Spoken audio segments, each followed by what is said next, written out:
Hi, I'm Rosco, and welcome to EV Marketplace on a Wednesday night. It's 6:30 live on a Wednesday evening, so it's got to be EV night. And thanks for joining us if you're watching live, and if you're watching on catch up on Facebook or YouTube later on, thanks for tuning in because we have a huge show tonight. You might have seen top billing goes to Tim Brown tonight from Whipsmart, an EV leasing company. Now, I just love saying Whipsmart. I mean, what a great company, but we haven't, you might have noticed leasing and the Fringe Benefit Tax has been in the news lately. What's the government going to do? We don't know. What's the future of FBT exemption on new cars? And did you even know that you could get an FBT exemption on a novated lease on a used car if it qualified?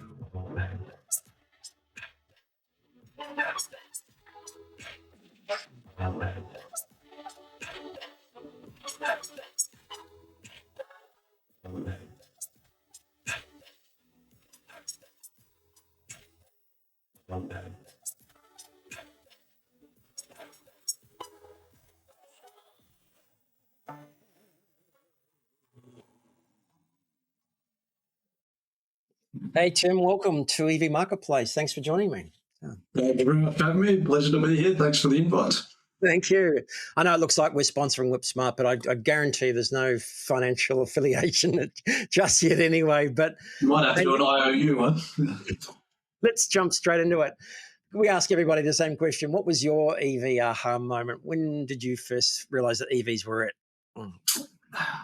I think probably back in the day I was a budding EV and automotive journalist right back in the UK, and they had a show up there that was promoting EVs sort of long before really they were taking place, and really of interest over here. But I went up to that show and I borrowed a Tesla Model S to drive up to the show, and when it sort of took off like you're on a roller coaster and it drove itself, and this was sort of 2015, something like that. I just realised that there was a real opportunity, but a lot's changed in that 10 years.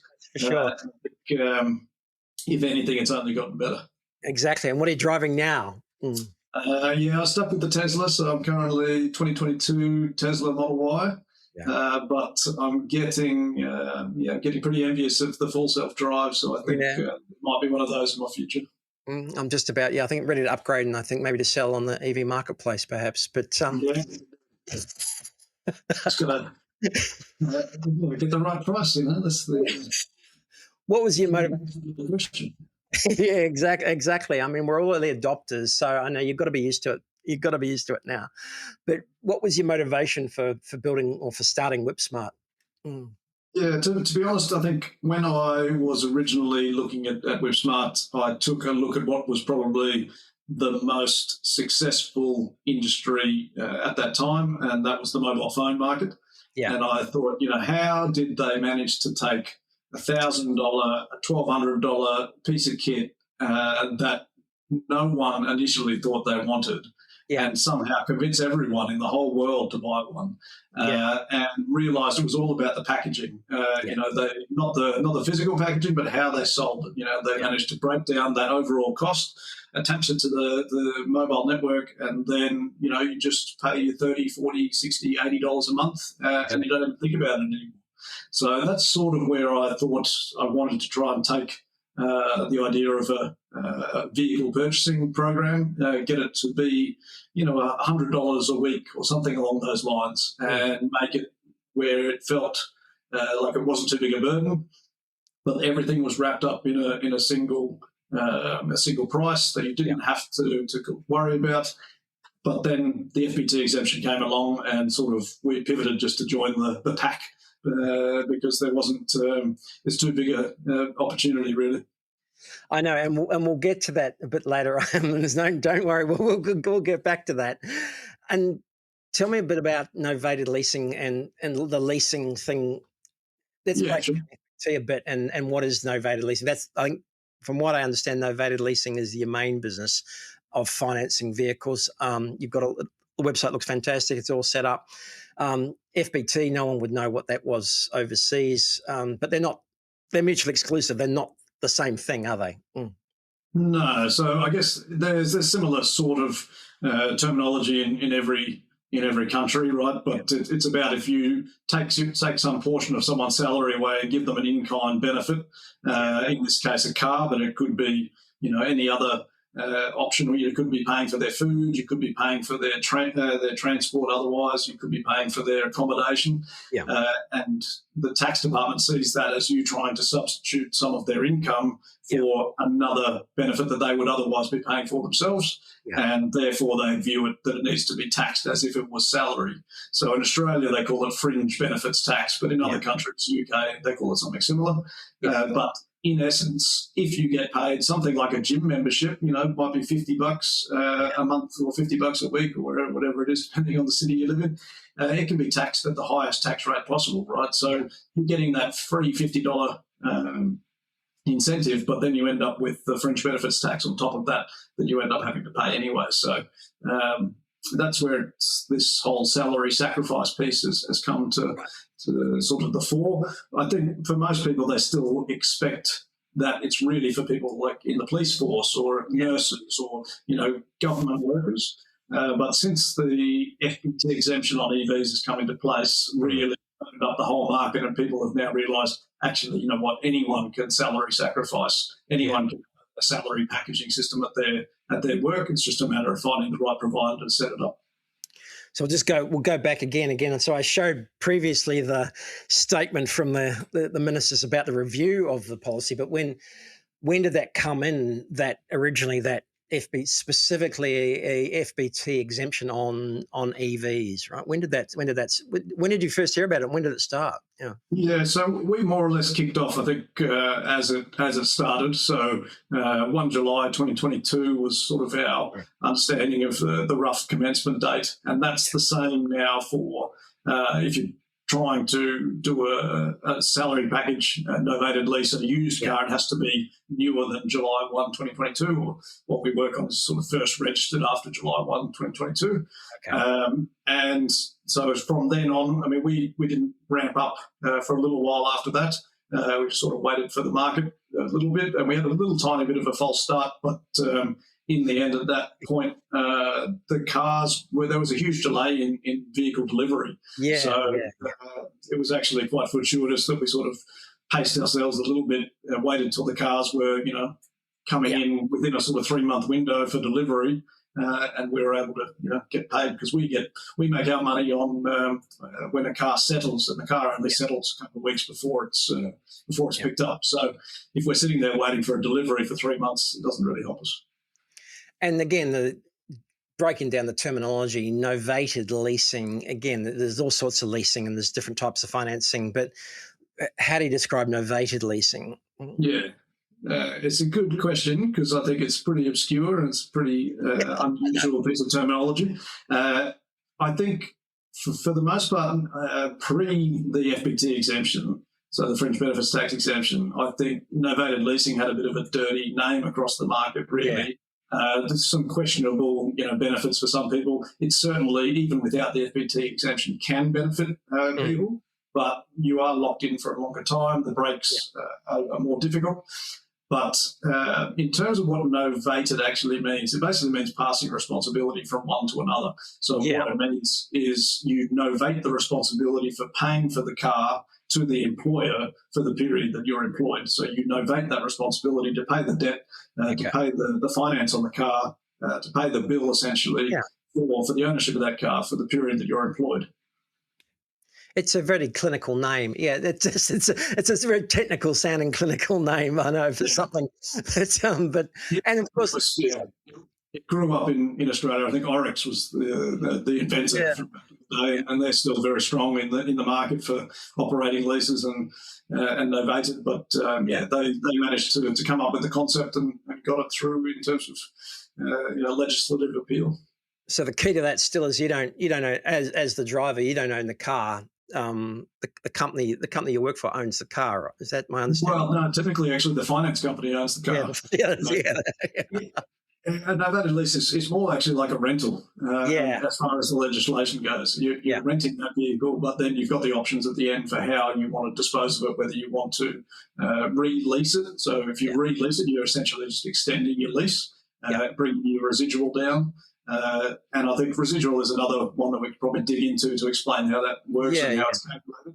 But in terms of the ownership of the car, it's registered in your individual name, so the registration's in your yeah, name, but technically the encumbrance is held by the finance company over the yeah. car.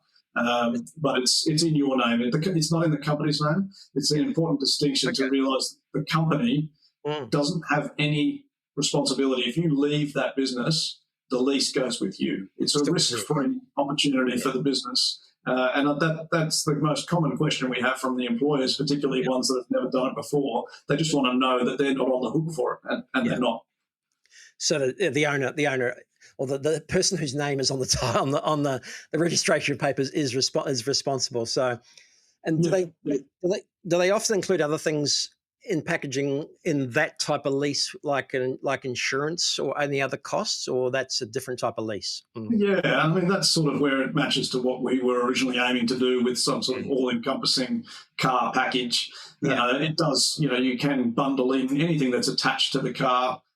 You can't, for instance, put a home charger on the wall at your home because technically that's a home asset, not a Yeah. vehicle asset. But you can do, pretty much anything else, including aftermarket. You can do dash cams, you can do insurance, you can do tinting, you can add whatever you want to the car, anything that the car costs, and that includes your electricity. So you can also claim back your electricity. So you can pay for that pre-tax money. Yeah. What about an extended warranty? I'm just thinking out loud now. If a manufacturer, if an OEM had an extended extra 5-year warranty, if it was standard longer warranty that you buy, can that be included as well? Mm. Yeah, certainly. If it was on the invoice, Yeah, it can be financed as well, so you don't even have to pay for that upfront. But you can pay. You can add in other things that you've got to buy later. okay. The difference, though, is it's not some sort of credit card. You've just got unlimited Yeah, expenses. yeah. You put the money in the pot. It's more like a savings account, but you put it in pre-tax, and then you can spend it on whatever you like. And we'll put the disclaimer in every 5 minutes that we are not. Yeah, that's right. Go and see your accountant. Yeah, we are not tax No advisors, financial advisors. Tim isn't either.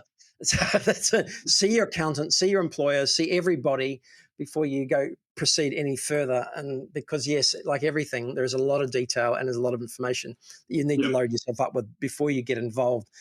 No matter how good it looks at the outset, please. And then again, there's different types of finance as well. We've talked about that, and we won't drill down into that at the moment. So novated leasing is one type of financing.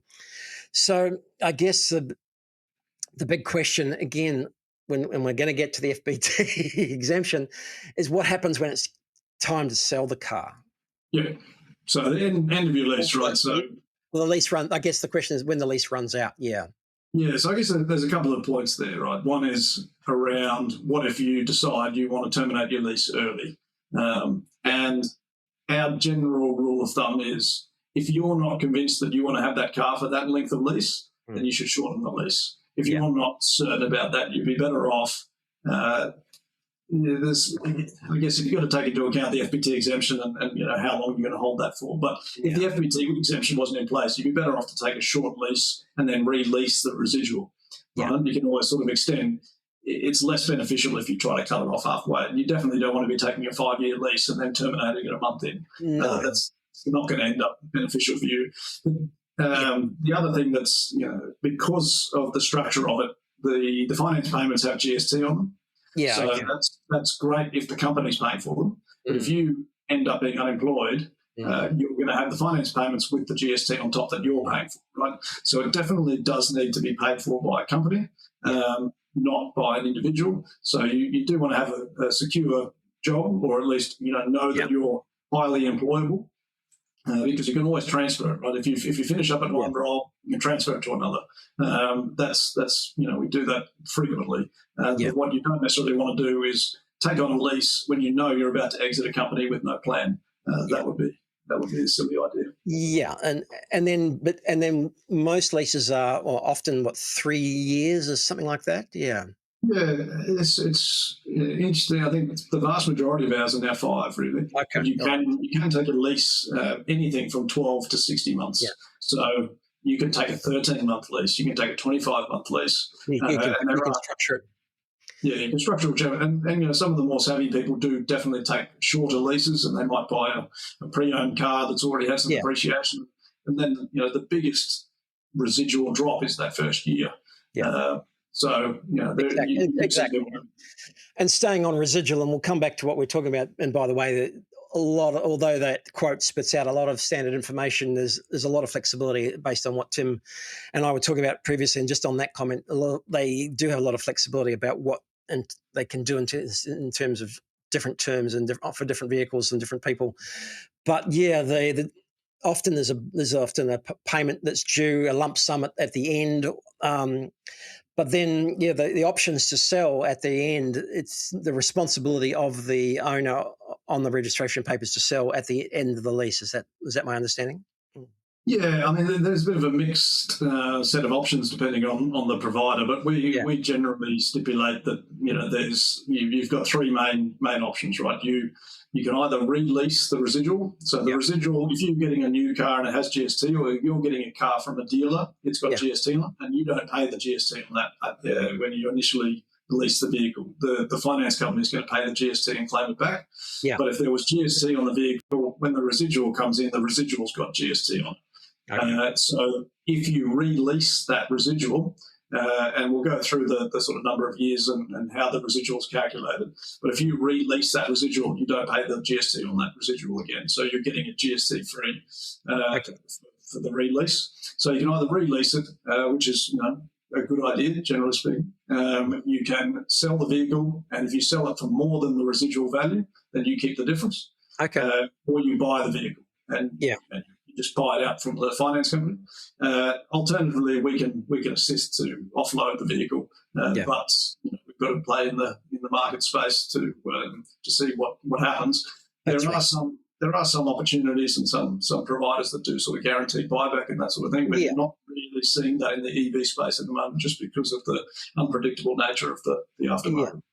And I'm gonna propose here again that the residual is usually often based on some long-standing calculations about the car and its depreciation over the period, which is based on a lot of history and a lot of counting about what's gone on in the past. And EVs have certainly changed that dynamic a lot. But you said a few of those calculations for sure. Yeah. You would think that maybe there's some level of calculation that goes into the residual that's based on the vehicle brand, but there's not. It's all stipulated by the ATO. So the ATO stipulates the minimum amounts for the residual, right? And they're based on the number of years. So a 3-year lease has a 46.88% residual as the minimum, whereas a 5-year lease has a 28.13% minimum. Well, you can go lower, but you've got to do high kilometres, say over 25,000 k's a year, to get it lower than what the ATO stipulates. But if you just Google, you want to know what the residuals are per year, you just Google ATO residual percentages by year, and you'll see table after table come up. Yeah. So those generally, if you're comparing quote to quote, say one from us and one from someone else, you'll generally see the residual is the same based on the number of years. Yeah. And again, we won't go too deep any further, but I just want to put it out there that as these cars start to come off leases, there are several options for anyone who is in a lease at the moment and has got a situation where perhaps it's getting closer to the end. You can start preparing a bit earlier. We're happy to help with people to prepare the vehicle for sale, to look at retailing it through the private market. As you get closer to time and the crunch does come, certainly options get less, and because there are plenty of buyback companies out there, and again, they've all got their place. You can ring someone and have a car sold tomorrow, and they'll come and take it away at a certain price, but that may be a long way from your residual, and it may not be reflective of what the car's worth on the retail market. So I'm putting out a plug there that we're going to start working in that area to start to try and help people prepare for that day. So given what I said before about the day's sale being 30, 40, 50, closer to 50, a bit more than the ICE cars, where that preparation needs to start 3 months out. So Yeah. I don't, like everything, it's not, and no one's got it top of mind until it's right on their doorstep, right? Yeah, and I think that's that is one element that is a little bit flexible with a lease. So let's say you are 3 months out, you can request that payout letter, and Okay. 2 months ago, if you got an offer, from a site like yours for a decent price, Yeah. it's going to cover the residual, and you're happy with that, or Yeah. it's going to exceed the residual. You could just get the payout letter a couple of months early, and you're not going to get stung by that much. It's only if you try to get a payout letter, 4 years before the end of the lease. So that's good. That's really good to know. Yeah, that's really good to know, because a lot of the comments I see on Marketplace Facebook are that I have to sell because it's about to expire tomorrow, right? Last thing you want to be is a desperate seller in this market, because that is not helping the resale value of EVs. It's not helping the reputation of the resale of EVs, and there are good private buyers out there that are happy to take it off your hands, and if you just give yourself enough time to find them. But a lot of, certainly not helping if people are in a pressure situation. But hey, look, that's really interesting to know. I've learned quite a few things there about how that works and what happens, particularly at the later end. I guess everyone asks the questions up front, but as these cars start to come off lease. I think the only other thing to mention is that we are really seeing, even though everyone talks about the depreciation of EVs being ridiculous, we're not seeing that actually in the market. It's an overstated load of bollocks. Is that the technical term for it? It's a load of bollocks. I would say almost, without fail, so long as it's a decent vehicle, that we're seeing the residual value stipulated by the ATO is easily matched by the sellable market. So people shouldn't be afraid of the stipulated residual, even though they're expecting a certain level of depreciation. It's generally not as bad as your predicted residual. So the ATO has been reasonably fair in their estimates. That's good. We'll put that out there. That's going on a short somewhere, that the depreciation is nowhere near as bad as everybody makes it out to be. And if you're patient and you find a retail buyer, you will get close to your, if not more than your residual value under some ideal circumstances. How about that? So can you put a little caption, subject to change? That's my 2 cents worth as it stands on this date. That's worth you coming on, and it's weight in gold, because again, that's where we all end up, is that everything's far worse. But in actual fact, there's some very high, some numbers I've seen about ICE cars after 1 year at 105% of the residual value. If you're buying a prestige car, a 150, 200 grand car, that's the one that drops by 50%. Those are the ones. Yeah, and it's there's a few strange cars that are worth 105% of their original value after a year. Exactly. So go and buy one. Don't buy a new one. Don't wait. Just go and buy one secondhand and pay 105,000. That's okay. When I say to people as well, people are talking about the depreciation all the time. They're obsessed with it. But I say to them, well, go and try and buy one. Go and try and buy a Tesla for less than 35 grand. You're not going to be able to do it. And again, that fits into what I'm seeing as well on the used market. The Teslas are becoming a strong commodity, and I don't mean that disparagingly. I mean that they're slotting into nice brackets of age, mileage, and condition because of the volume going through those Ys and the threes that you may not have seen in the sales updates. Strong volume there. It's anchoring the used market. The others will come through. Those cars that weren't that popular to begin with aren't doing as well, but the Teslas are anchoring nicely. So the financiers, the buyers, the sellers, it's all fitting much more nicely into place on the secondhand market now. Yeah, and some of those cars, we're not going to mention any names, but some of those ones that have gone down a bit are fantastic buys. I mean, they're perfectly good cars, and they're worth looking into. And absolutely, with the technology that exists around battery testing now, it's a no-brainer. So and again, just to wrap that up, when you're looking at a Polestar 4 like we had at 68 odd grand, how do you value that? Are you happy to take the retail value, the sale price, or are you looking at some guides as well on what those cars are worth now when you're novated leasing a used EV? You're saying from our perspective or from the buyer's perspective? Yeah, from your perspective.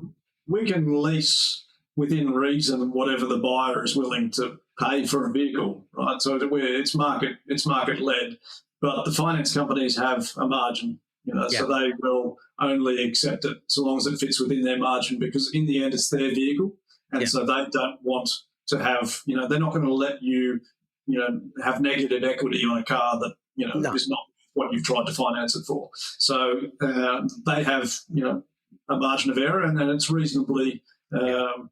It's reasonable, to be honest. It's not too cautious, you're not going to be able to, get a second-hand BYD C-Line 7 and try to finance it for 80 grand.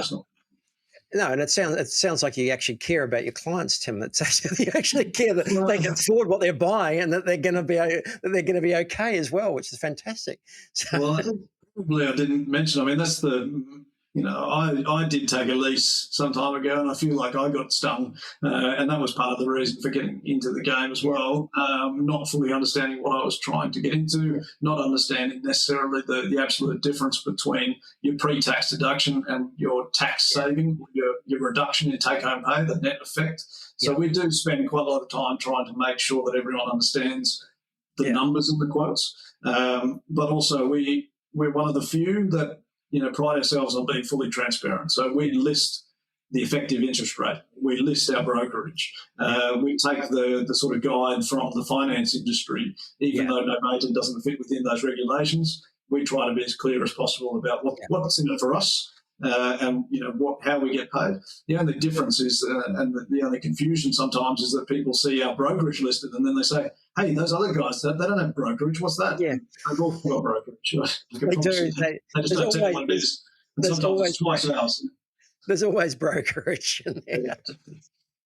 I know that, and then we had a look at that quote before.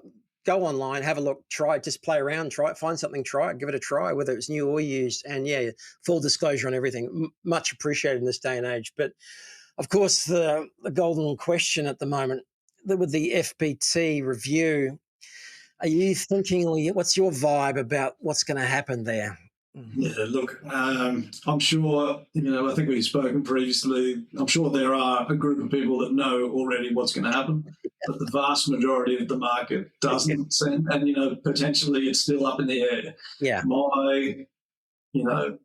If I was a betting man, and I am, I'd be saying there's definitely going to be mention of it in the budget.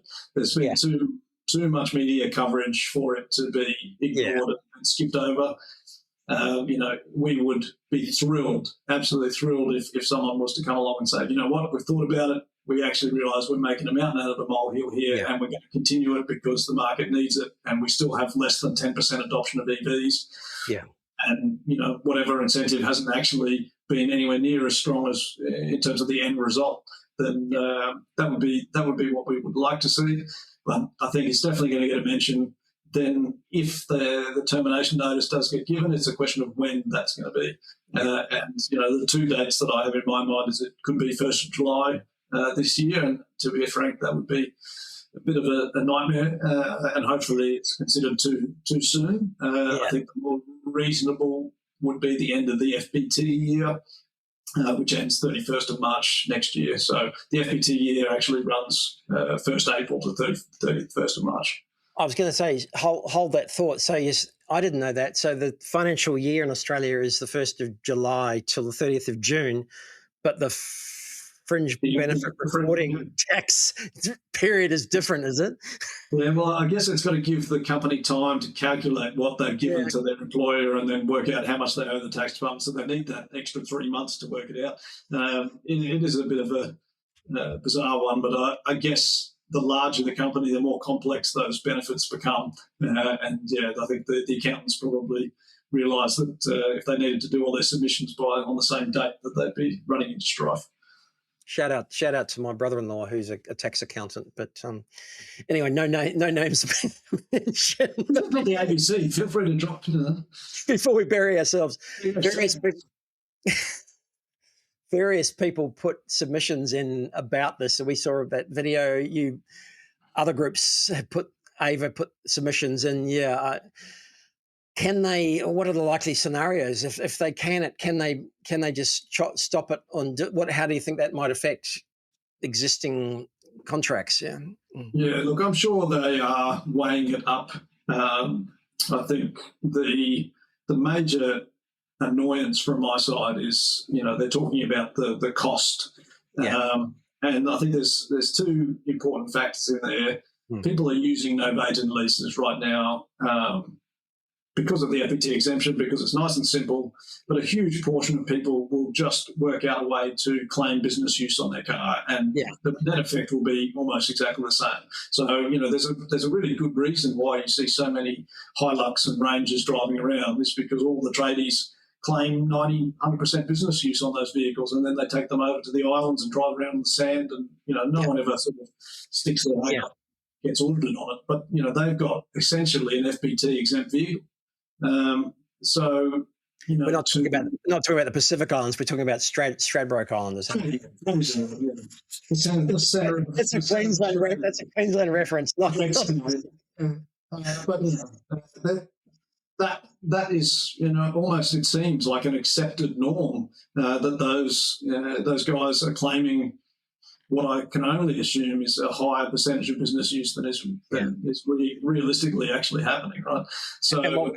And what we're talking about here is the government have provided a perfectly legal supposed loophole, which now they're calling it, where they've given FBT exemptions to EV owners, whereas what happened before quite commonly was that anyone owning a vehicle often would claim it 100% business usage, and then try and achieve the same thing through another financing mechanism, right? Yeah, exactly. So I think it's a bit ridiculous that they've sort of earmarked this as, a potential saving, when, to be honest, I think the same tax, I'm not going to call it tax evasion, but tax avoidance scenarios exist. Strategy, right? Yeah. Exactly. So, I'm all for that. I don't think there'd be a car industry if everyone, we certainly wouldn't be selling the number of new cars that we are if people were, paying for it entirely with after-tax money, and the second-hand market wouldn't be supported. So there's that factor, right? But then I think the other issue is, from my side, I think there hasn't been anywhere near the uptake of EVs that needs to make, this whole transition to low-carbon transport remotely successful. And there are so many other areas where the government could make savings. This is actually something that really benefits working Australians, and they're thinking about canning it for really no good reason as far as I'm concerned. And that's not just because I've got a vested interest, because I'm sure we will be able to pivot to whatever other kind of financing mechanisms that exist. But this is helping, people that otherwise wouldn't be able to get a car of this quality to get into a new car. Yeah, and it's been cut and dried as well. It's nice, it's simple. It's a complex mechanism, but it's a simple policy. And the last thing you want is 50% or some sort of graduated or grandfathering or any other complications. Take that over a full renewal. Okay, all right. I take it back. It's pretty popular, but we'll take it. Yeah, I'll take anything I can get, but we don't want to be necessarily sucking on the government teeth either, But the fact is, if you believe in climate change, and if you believe in the models that predict that climate change is impacted by carbon emissions, then we've only got one direction we really should be going in. And EVs are certainly no silver bullet. I'm not saying that they are. They come with their own concerns, but they are better by all measures. Exactly. So we agree. And look, Tim, thanks for joining us. What I'd love to do is watch this space, because there might be something imminent. And if there is, I'd love to get you back and hear your comments about what they actually do and what they versus what the exactly. I'm not going to hold my breath between now and May, but I've got my fingers crossed, that's for sure. Yeah, we've covered a few bases, and it'll just be interesting to see where I'll mix my metaphors and see where the cards land. But thanks for joining me again. Great to hear about what you guys are doing at Whipsmart, and again, love to see you back next time. So thanks so much, and really interesting interesting to see the used car stuff that Amazing EV is doing too. We really do honestly see it as an enormous opportunity, and it's going to be a growing market. I know. We're looking forward to it. We're just taking off as well. Thanks, Tim. Thank you. Very good. Cheers. Have a good one. That was Tim Brown from Whipsmart, and what a great guy. Some great insights there. I learned a heap of stuff about FBT. I learned a heap of stuff about leasing, but he's got it all covered up there, and they genuinely are helping some people get into EVs. And look, we just hope that the government come down on this right side of things and they keep some sort of incentives going along the lines, something like this, because it's been a great benefit. 100,000 cars under this scheme have been sold. Not many used. We're looking forward to some used ones, and hopefully there'll be an opportunity to get involved with leasing and FBT exemptions if that qualifies still in the next few months, but it remains to be seen. So look, we also got breaking news, well, in this case, not so breaking news, as we just go delve back and have a look at that leasing release, or the FBT review late last year, and just unpeel a few layers on that before we get to Tim. We have a look at the Amazing EV Marketplace, of course, our very own EV Marketplace, the sponsors of this show. And, well, if you want to list, you can list for free. There's a link in the coupons in the description below. It's normally $29.95 to list. Love to list and help you sell your incredible EV, your amazing EV. And if you're looking for something, let us know. We got a few bits and pieces and a pre-release on some sales data. This came out early this morning as well for last month. Things are picking up and looking better there as well. So a couple of headlines there. Of course, we've got the inbox as well. So stay with us because, starting off, Mrs. Amazing and I had an absolutely incredible day yesterday. We went out on the AEVA, the Australian Electric Vehicle Association's New South Wales Electric Vehicle Rally yesterday. We all met. There was over 60 people, I think, over 45 cars, 20 manufacturers. We met at Olympic Park, drove up to the Blue Mountains, all part of Climate Action Week in New South Wales this week, in care of the New South Wales government. Thanks for making all this possible, and the sponsors and all the incredible people we saw yesterday. And, of course, don't forget how much fun it is to drive an EV up through the Blue Mountains in the countryside.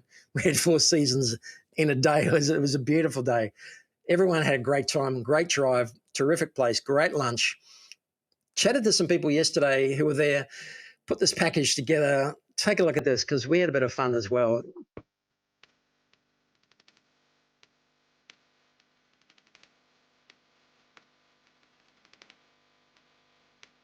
We had a fantastic day yesterday for Climate Action Week. We joined the AEVA rally.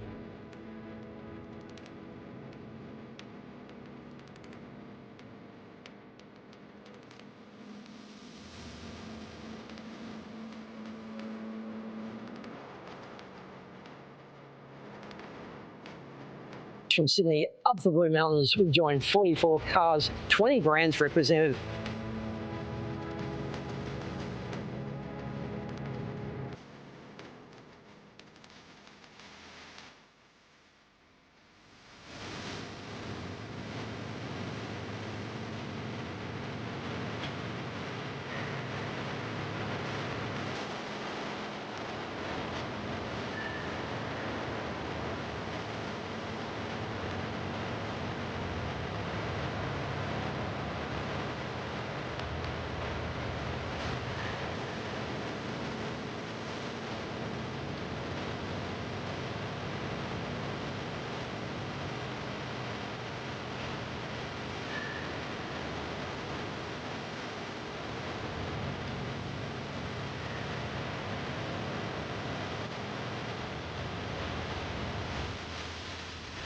Amazing people, amazing EV drivers. We asked them 2 questions. What do you love most about EVs? Performance.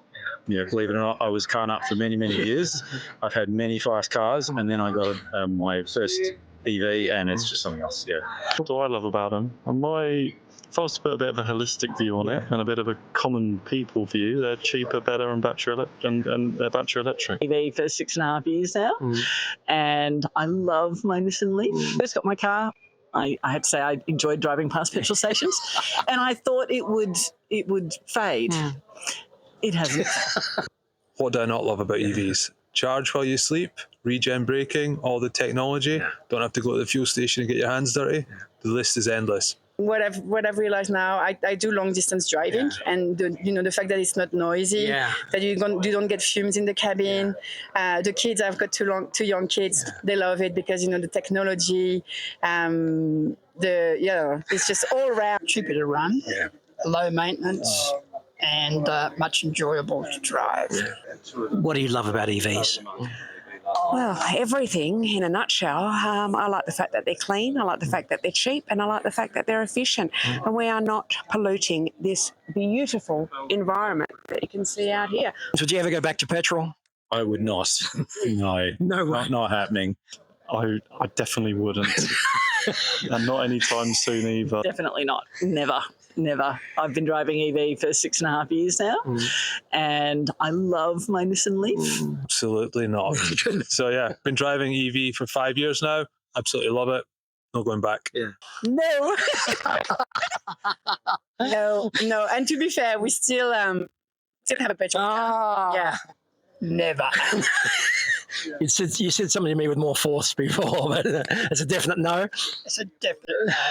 Would I ever go back to a petrol car, Rosco? No, I would never go back to my Laser the Amazer from 1987. No.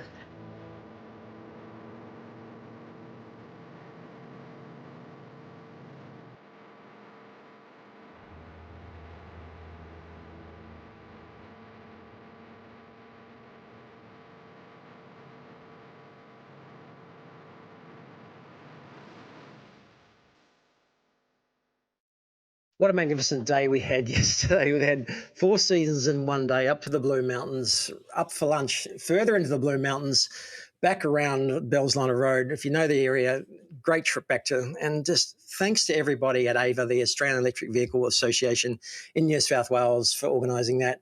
Michael and Jenny and everybody that was involved, too many names. You've seen a few familiar faces there.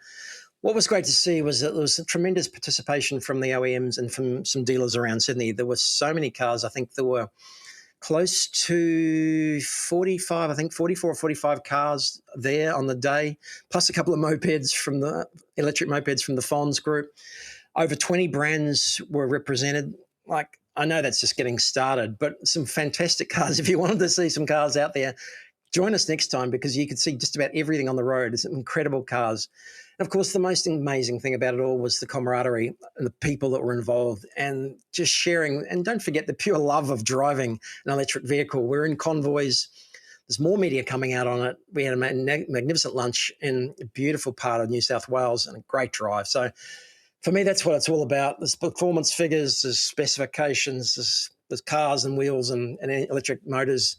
Some soul and personality there, but it's really amongst the people involved and the people that we get to meet. So thanks, AEVA, for organising. We had a great day out. Absolutely brilliant for Mrs. Amazing and I. So, but now back to a little bit more serious business, as we've got...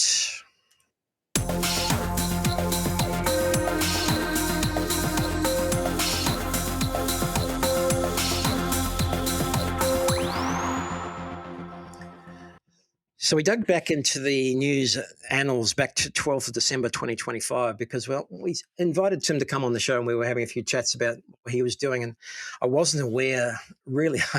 Well, perhaps I was aware, but I just didn't know that you could novated a lease and get the FBT exemption on a used EV as long as it qualified for the criteria after the certain date that they introduced it. Now, FBT is not exclusive to novated leases, and for those of you listening overseas, it's Fringe Benefit Tax. It's a tax on fringe benefits that employers have to pay if they give things under a certain classification to their employees. Electric vehicles became, after 1st of July, I think Tim can correct me, 2022, anything built after that was exempt from fringe benefit tax. So it became a tremendous benefit. But it didn't just apply for novated leases. That's just one of the most popular ways of financing the vehicle for the best benefit of the employee. Now, we've started to talk about offering it for used EVs, amazing EVs, just dealing in, and we're going to have a look at an example a bit later on as well. Then I started to do a lot more research and dig a bit deeper. So I went back to the not so breaking news and saw this release way back when they first announced the review into the FBT exemption for electric vehicles. And today's industry data shows electric vehicles comprise 10% of new vehicles. That's pretty well known. And 100,000 vehicles, probably new vehicles, new EVs, have qualified for this FBT exemption. So perhaps it's been a bit more successful than they even imagined. And I dare say not many, I don't have the data, I dare say not many of those are used EVs, unfortunately. But, so we got into it, and I was just talking to Tim, and we started to dig a bit deeper. Also interesting that they've, and this is the joint statement from Minister Bowen and our federal minister as well, Jim Chalmers. But it's no surprise that the leading leasing data shows that the strongest uptake of electric car discount in the outer suburbs of Baulkham Hills, which is about 50 k's west of Sydney, about up near Penrith, 3/4 of the way to Penrith, Werribee in Victoria, which is probably 2/3 of the way or half the way to Geelong. Hello, everyone in Werribee, if I've got that wrong. And Springfield, which is about 2/3 of the way between Brisbane and Ipswich. So clearly they know it's people who have a bit of driving to do, and that's been the biggest take-up. So it hasn't just been for the fat cats. It's been people, again, coincides with a lot of EV take-up around the Baulkham Hills. Dural, we've mentioned it before. The vehicle we've got at a dealership, we're happy to promote, a small dealership in Dural who love EVs and sell all sorts of cars, but just, again, no financial association between Whipsmart and Amazing EV, no association with anybody. Amazing EV is sponsoring this. So EV Marketplace comes to you sponsor free if anyone's interested. Hello, Hal, by the way. Thanks for joining us again. Thanks, Joe. It was good to hear from you the other night. We've got 12 people watching live, so please, if you tell a friend, and we can double that in the next hour or so. But I was fascinated that leasing data also corresponds to probably the ownership data, big take-up of EVs in the Hills District in Sydney, and also probably similar data. This is talking about the leasing and the FBT exemption take-up, not pure EV sales. But we were curious because, we want to start talking about it and offering it to the used market if they qualify. So all of a sudden there's some question marks over, and this review stated that they have probably suffered, they're victims of their own success here once again, and it's cost the government $1.35 billion in terms of, not money they've spent, but money, tax, FBT that they would have got in revenue. So no doubt. And again, we look forward to what Tim's got to say. We're not privy to any information. We don't know what's going on. But there's a lot of buzz out there and vibe. And so perhaps in the scope of this review does go from, submissions have been received by all sorts of people from industry. And AEVA have submitted something. Lots of leasing companies have submitted something. Industry bodies have submitted submissions about continuing this. Both ministers went on to say, Chris Bowen, that and they talked a lot about policy settings. Just curious about the comments from Jim Chalmers. The take-up of electric vehicles over the past few years has exceeded expectations, and that's been good for drivers, good for business, and good for the climate. Perhaps he meant the take-up of leasing of FBT exemptions through leasing or other financial instruments, because I thought everyone agreed that the take-up of new EVs wasn't up to expectations and that we've been running around scratching our heads. February's been a great bounce back, 11.8. We mentioned that last week. That's going to flow into the used car market. We'd love to watch the new car data, but it's a curious statement even in December when things weren't going that well, that perhaps he does mean, but words are important, and this specifically, the take-up of electric vehicles over the past few years has exceeded expectations. Well, tend to disagree there because it hasn't, and most of the industry might agree with me as well. So we'll just have to wait and see, and we'll chat with Tim further about that. But the more we dug, the more interesting information we found, including this short YouTube clip from some industry bodies. It'll be a quick take at the end to start lobbying the government. Again, I haven't seen this on advertising, but I did pick it up on YouTube. So take a look at this one. Labor says it wants more Aussies driving electric vehicles. And Labor says it cares about cost of living pressures on suburban families. So why scrap a policy that actually delivers both? The EV tax discount on salary packaging makes driving more affordable for workers like me, especially those of us with long commutes. Tell them to keep the EV tax discount on salary packaging. If it works for workers, it's worth keeping.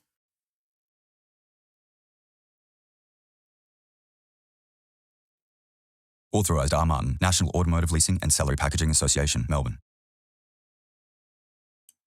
I just found that really interesting. So I double-clicked a few times. I couldn't pause it at the end. The industry people that were involved with that, including the EVC, and look, submissions have been made. Quite a number of OEMs involved there as well. So very interesting. I can't wait to see what does happen. We'd love to get more involved, but yeah, no doubt our discussions with Tim as well will reveal a bit more of what how they are working, if it's going to have any effects on his business as well. But in the meantime, we did want to really let you know that you can take advantage of novated leasing and the FBT exemption or FBT exemption full stop, or through any other financial instrument, whether it be a loan or a chattel mortgage or a personal loan, no matter how you finance it, that you can still your employer can still take advantage. And we think this is a listing on Amazing EV from, again, a dealership out near Dural. Some details I can give you, but if you're interested, but check out Amazing EV, our own website, our own EV marketplace, because this is one of many, but this just seemed like the perfect car, executive car. And this, I guess, typifies the sort of car that perhaps you could extend to if you were looking to a novated lease and looking for that FBT exemption. Brilliant car, and this is well below retail, but really popular. The Polestar 4 was outselling the Polestar 2. If you might have seen the information, the data on the new sales as well. We're starting to get a couple of these coming through. This is one of the best examples I've seen. Only 3,900 odd Ks. The long range. Talk about range. The range is there, 620 Ks, single motor, long range, black. It's got a couple of packs on it. It's got the 21-inch wheels, power to burn. Look, I know there's a bit of debate about Polestar, but this has been selling well, and this is the perfect executive cruiser, this one. This is something that you should look at, I guess, if you're looking to a salary sacrifice, package up a car. This would be absolutely perfect, no doubt about it. And we just went, again, one step further. We're not going to go through the details with Tim, but showing you what can be done, again, by just simply putting those numbers of that car into the Whipsmart website quickly, easily. They've got this tool that will generate a quote for you, no problem at all, and show you out-of-pockets, after-tax savings, all the details in absolutely no time at all. So I'm not going to bore you and run through all those details and pull that apart just now, but it's that quick, that easy. And we put that car in, again, as an example, for someone optimistically earning 150,000, where salary sacrifice maybe starts to make a bit of sense. It's not for everyone. We're not financial advisors. We don't have an association with Whipsmart, but we love what they do. And again, Tim's agreed to come on and have a chat about his EV experience and maybe just give us a few insights about what they do and what they see going forward. So in the meantime,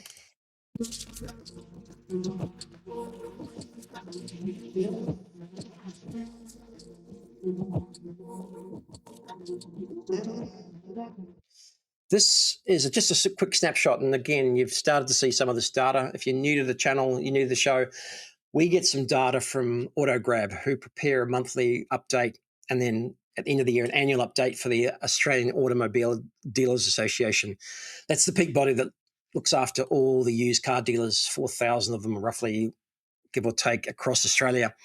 They prepare data on the sales of every EV, every used car, not just EVs, but fortunately for us, they do a disproportionately large carve-out for the EV market. So it really helps us give some snapshots and as we track along what's going on.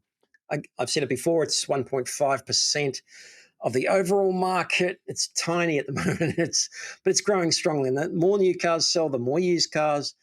What's great news here is a couple of top-line numbers I'll leave you with, and we'll go through more of the details of the sales data next week. really encouraged to see for February, and this is the data for February 2026, Model 3s and Model Ys significantly up on the market from January, where we've had some good months before, but again, true to form, February, March, April are peak selling months. Again, just coming to that budget, and that's the peak selling period for the year.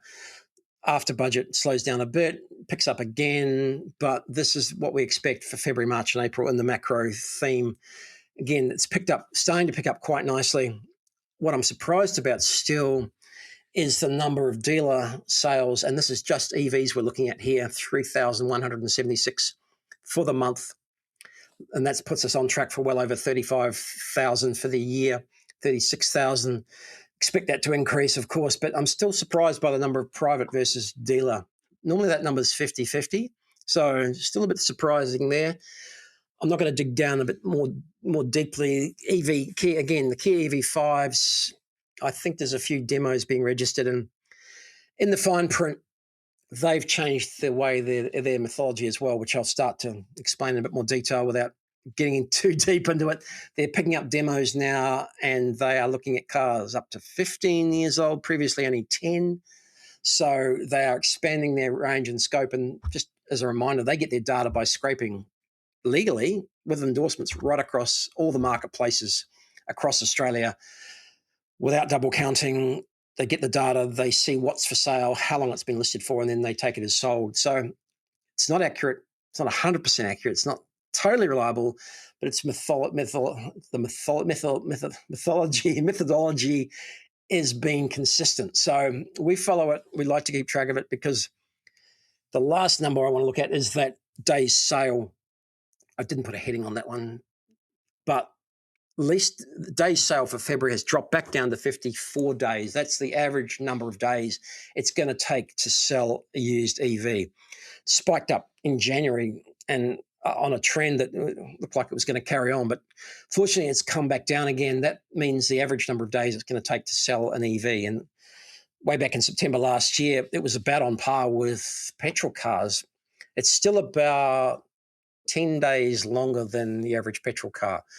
Just at the moment, on average. It varies according to make, model, age, all sorts of factors. But with such a young market we've got at the moment, the point is very encouraged to see that number starting to come down, hopefully see it come down again in March as well. But back on track for some increased volume and increased sales.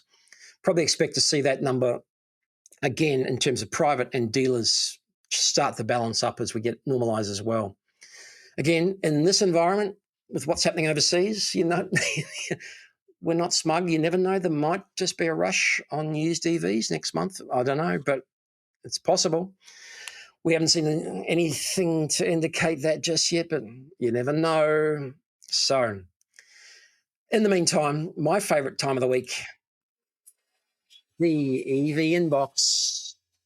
And yeah, we get some fantastic comments back from people from all over the world, some of them. Getting a lot of viewers on YouTube from the UK, some from the US, all sorts of views, all sorts of styles. What we tend to do is we take this show after it's live and we turn it upside down, put the main guests up the front and repackage it as highlights, change the thumbnail. So the highlights version goes straight in from an intro from me straight into our guest speaker. And perhaps this viewer, Andrew Sheldon, at Andrew Sheldon, some good content here, but geez, the fluff. 1 hour you don't get back, succinctly say. So I guess you can't keep everyone happy, but I did try and explain. Thank you for watching. We appreciate it, but understand this edit was our live chat, which does go for about an hour normally. So, and then I offered him a shorter one, our 2-minute battery check on the Tesla that had done 335,000 K. So I offered him a 2-minute one just as a bit of a consolation prize. But this business, you can't keep everybody happy all the time.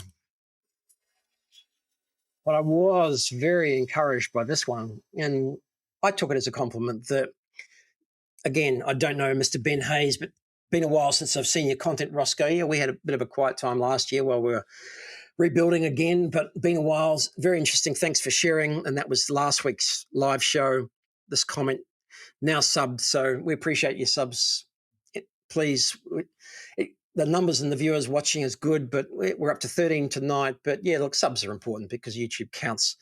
So, and said, hope you're in good health. I got a strong Michael J. Fox vibe from your presentation. So look, I'll take this as a compliment. And I let him know just as much. So look, keep the comments coming. We love them.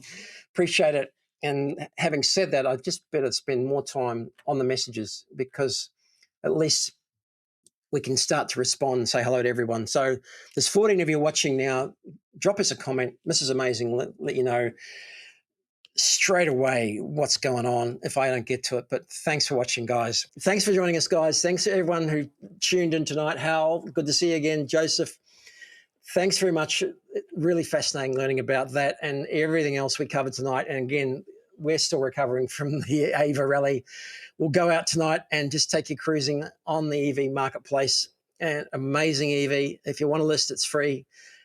Check out the coupon below. Otherwise, catch you next week.